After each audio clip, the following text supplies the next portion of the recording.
Bonjour, qui se souvient de Grégory Lemarchal?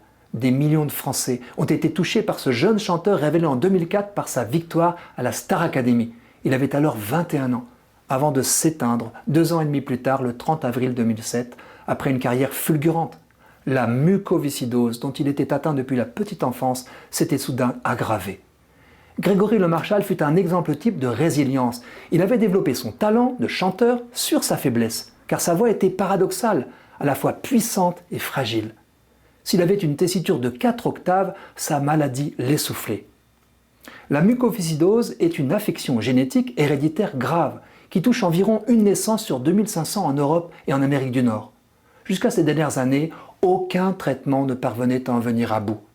Elle se traduit par un excès de mucus associé à l'absence du mécanisme par lequel les particules inhalées supérieures à une certaine taille sont propulsées vers les voies digestives.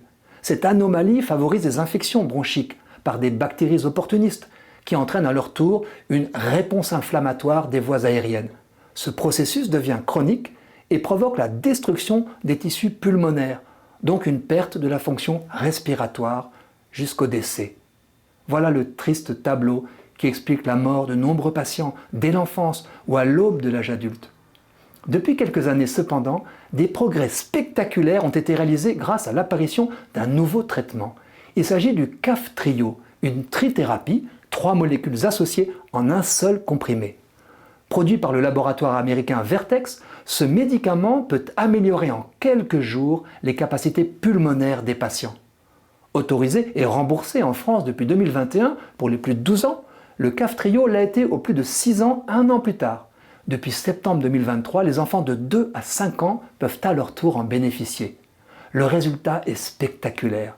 Le Kaftrio fonctionne pour environ 85% des 7500 malades que compte la France, ceux qui présentent la mutation qui répond à la molécule. Pour l'association Vaincre la mucoviscidose, ce traitement ne permet pas de guérir de la maladie, mais permet aux patients de retrouver une meilleure capacité respiratoire et un mieux-être général très significatif. C'est une véritable révolution. Plus on traite jeune, moins les infections ont le temps de s'installer, moins de séances de kiné, moins de bronchite.